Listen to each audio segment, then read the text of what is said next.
Okay guys, so let's move on, all right? So Steph is gonna be turtle. All right, and Steph, can you face your head that way? Thanks. Okay, so we're gonna make a seatbelt grip. We're looking at the wedge here, okay? We're looking at a knee wedge. It totally looks like we're switching gears altogether, and we kind of are, but it's gonna circle back, I promise, okay?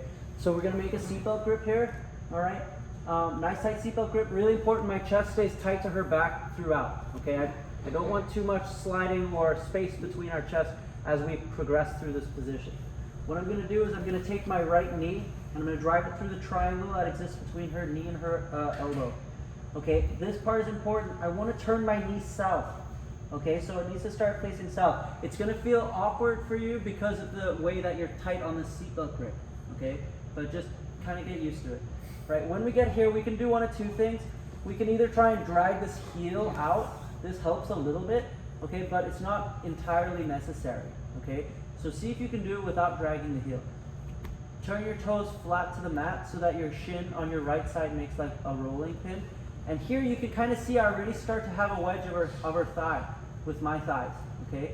The virtue of turning my knees south allows me to kind of pinch her thigh. I want to maintain that pinch throughout my roll. What I want to do is roll over my right shoulder and her right shoulder, kind of tilting her to her back. And I'm going to bring both my knees to the sky, okay? So now what ends up happening is I have a nice tight seatbelt grip where there's no space between her back and my chest. I have got a nice tight pinch on her thigh. Both my feet are on the mat for stability, so I can control her direction. It's important here, guys, that you're not taking her too far. Okay, we don't want her to end up on that side because now I'm going to end up with a top hook. I don't want a top hook, I always want a bottom hook, okay? So that's one rule. The other rule is sometimes I see people end up like this, okay? They're on their right hip. Okay, my knees need to be facing the sky. I need to have a wedge on her thigh. Okay, this is important. Okay, so once I get to this position, I'm going to be able to use my inside hook here as I'm going to start to make a hook. Okay, now if this leg of hers is straight, I'm going to use the other foot at this point to fish hook underneath her instep, and I'm going to put a bend in her leg. Okay, this is important that I'm doing this in this order. I put a bend in her leg. Now I can use my toes on her shin. Okay, now I have a twister hook on that right leg of hers with my right leg. At this point, I want you guys to notice that from when I got to this point, her hips are on a different plane than my hips. My hips are flat along the mat. Her hips are facing the wall. Okay, her hips are facing the wall. Her hips are like this. My hips are like this. So her hips are perpendicular to mine. This is going to make it really easy for me to find that twister hook. Okay, but I don't want a twister hook. I don't want these hips in these planes. I want my hips to be square with her. So I'm going to put my foot down and I'm going to use that to shrimp. As I shrimp away, I'm also going to extend my right leg. This is going to put our hips in the same plane. Okay, so she kind of like falls into my lap. Now my hips are facing in the same direction as her hips. Okay, that's what's going to like allow me to be able to kind of like throw my second hook. Okay, now she's never going to let me just have the second hook. All right, so she's going to tighten up on that left side of hers.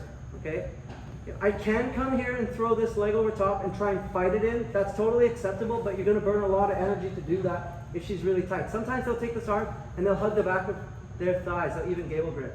Okay, if you're sitting here trying to drive that in against the gable grip behind the back of her hamstring, you're going to burn so much energy and the clock will just count down. Okay, so what you need to do here is switch from a bottom hook to a control of her top hip. Okay, it's important that this leg comes over the top of her hip. If I come over here like this, her hips can still move in this direction. She can try and pass them over to this side, okay, to my left. I don't want that because that's an escape route for her, okay? So cover the top of her hip and cross your ankles. At this point here, we can extend our hips to crack that nut. We throw the second hook. Okay, so this should be review from our back-taking series, okay? But this will come in handy for your berimbolo, I promise, okay? So I'm here nice and tight, and extend, throw the second hook, okay? Sometimes if you need to, you can take your hand and come across her jaw, okay? And then you can use a twisted spine with your hip extension to break that grip if they're a lot stronger than you. Okay, so let's do it once, head facing that way now. Okay, so again, chest to back, nice tight seatbelt grip. All right, I'm gonna take my knee, drive it in through that triangle, point it south. all right? I can start my wedge right here. Roll over my shoulder, and then bring my feet to the sky, okay? My knees to the sky, feet on the mat, okay? Throw the inside hook, use my toes on my left to bend the leg. Now I have control of her shin with my toes. I'm gonna use this left leg to shrimp and extend my right leg that way, okay? This is gonna prevent her from turning up to her knees, right? If I don't have that hook, she can turn to her knees and I end up next to her, okay? And then this is where I start ending up in like half guard and all that kind of stuff, or I have to do something drastic like make a butterfly sweep or something, okay, to recover my position. Otherwise, I'm gonna end up on the bottom, okay? So make sure you got that twister hook and extend it. It's gonna remove her base, okay? If she bases to her knees, you're gonna end up in trouble, okay?